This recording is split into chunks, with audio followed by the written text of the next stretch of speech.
Hoje, abordaremos duas figuras de significância na Bíblia. Elas tiveram um papel crucial na história religiosa da Judéia durante o segundo século após a Era de Cristo. Eles são Anás e Caifás.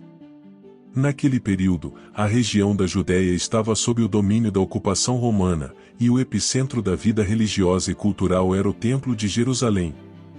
Anás e Caifás emergiram como líderes proeminentes na esfera judaica. Seus nomes se entrelaçam nas narrativas bíblicas, e a influência deles é indissociável da trama da crucificação de Jesus e dos eventos que cercam esse momento crucial na história cristã. Neste vídeo, abordaremos as vidas de Anás e Caifás. Ao término, observaremos como esses dois homens encontraram seu fim. Antes de aprofundarmos o tópico, convidamos você a inscrever-se em nosso canal e ativar as notificações para não perder nenhum dos próximos vídeos. A ocupação romana trouxe consigo um sistema de governo que limitou a margem de ação dos líderes locais. Essa dinâmica gerou uma relação complexa entre os líderes religiosos judeus, encarregados de manter a ordem no Templo de Jerusalém, e as autoridades romanas, que buscavam manter controle político e estabilidade. O Templo de Jerusalém era o epicentro da vida espiritual e religiosa judaica.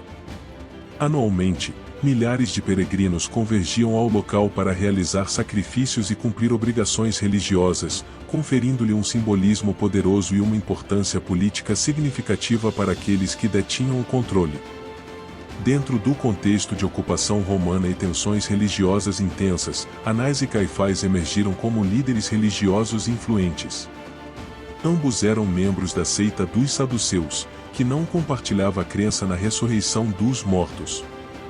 Sua posição como sumos sacerdotes conferia a eles um papel central na vida religiosa judaica, dotando-os de poder e autoridade sobre as questões do templo. Vale mencionar que as relações entre os líderes religiosos judeus e os romanos eram intrincadas desde a ocupação romana, frequentemente marcadas por tensões advindas do temor de rebeliões e perda de privilégios. Esse contexto moldou o pano de fundo para compreender as ações e decisões de Anás e Caifás, notadamente no que diz respeito à prisão e julgamento de Jesus. Com essa moldura histórica em mente, continuaremos a explorar quem eram Anás e Caifás.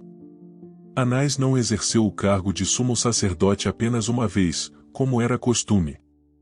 Ele o ocupou em diversas ocasiões, um fator que ressalta sua importância no cenário religioso de sua época. Sua primeira nomeação ocorreu por volta do ano 6 após Cristo, durante o governo de Quirino, governador da Síria. Anás permaneceu no cargo até cerca do ano 15 após Cristo.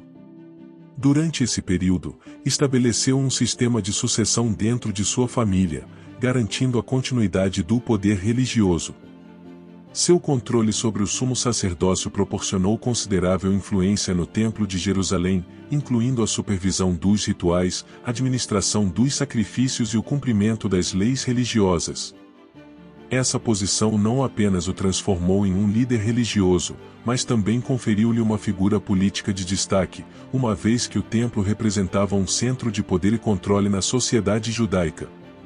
Anás também exercia controle sobre o imposto do templo e as atividades de troca monetária.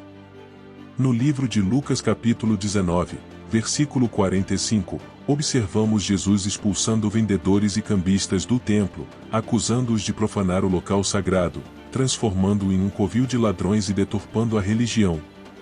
Os negócios de venda de animais e transações monetárias no templo prosperavam.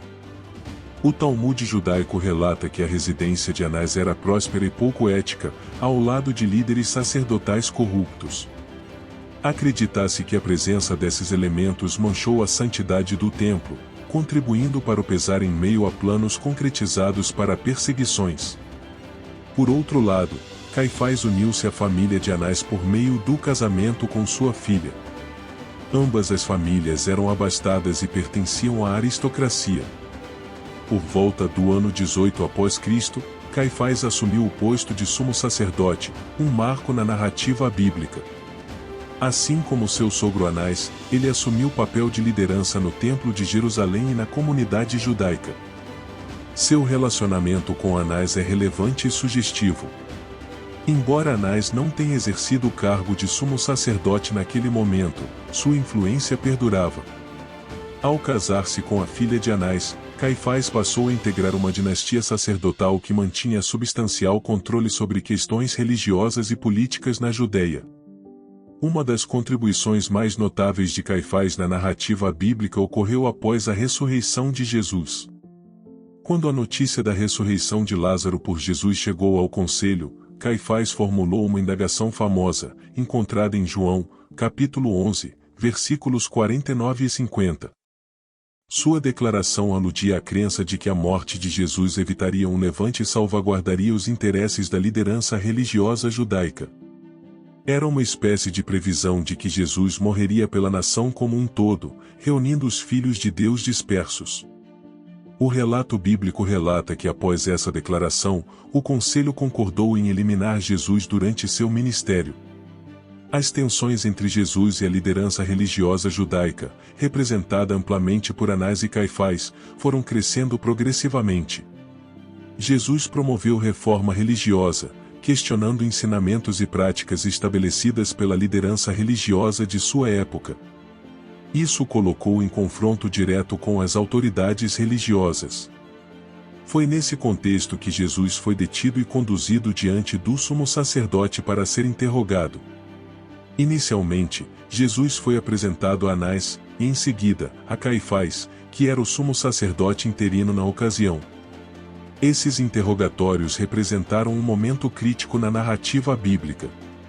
Durante os questionamentos, Anás e Caifás buscaram provas contra Jesus para embasar as acusações de blasfêmia e sedição.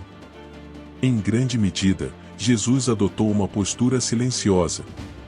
Esses interrogatórios culminaram na decisão de enviar Jesus ao governador romano Pôncio Pilatos para julgamento e condenação. É essencial ressaltar que Anás e Caifás desempenharam um papel ativo na decisão de incriminar Jesus e condená-lo à morte. Sua influência política e religiosa foi significativa no desfecho da crucificação de Jesus no Monte Gólgota. Após a ressurreição de Jesus Cristo, Caifás se recusou a aceitar as evidências do renascimento de Jesus. Por isso, continuou perseguindo os seguidores de Jesus. Ele tentou matar Pedro e João, e mais adiante, esteve envolvido na morte de Estevão. Caifás também deu autorização para que Saulo prendesse qualquer cristão encontrado em Damasco. Caifás desempenhou um papel importante na perseguição aos seguidores de Jesus, considerando-os uma ameaça à autoridade religiosa e política da época. No entanto, por volta do ano 36 após Cristo, Caifás foi deposto por Vitélio, o governador romano da Síria, em um momento em que Pilatos também foi destituído de sua posição. Finalmente, Caifás encontrou sua morte em circunstâncias trágicas, sendo assassinado e arrastado durante a tomada de Jerusalém pelos romanos. Durante essa tomada, o templo foi destruído, cumprindo a profecia de Jesus. O túmulo da família de Caifás foi descoberto em 1990, durante a construção de uma estrada, em uma antiga caverna nas proximidades de Jerusalém. Anás, por sua vez, faleceu de maneira triste e trágica, enlouquecendo e batendo a cabeça nas paredes ao compreender que havia contribuído para a morte do Messias. Para fins de curiosidade, Matias, neto de Anás e filho de Teófilo, foi apontado por Agripa II como sumo sacerdote no ano 65 após Cristo, sucedendo Jesus de Gamala. Ele foi o último sumo sacerdote antes da destruição do templo e da queda de Jerusalém, ambas profetizadas por Jesus. Durante esse evento, todos os livros dos sacerdotes foram queimados. E assim, chegamos ao término deste vídeo.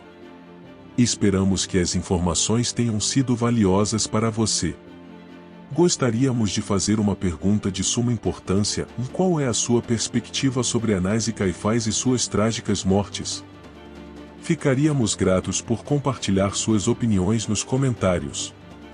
Até o próximo vídeo.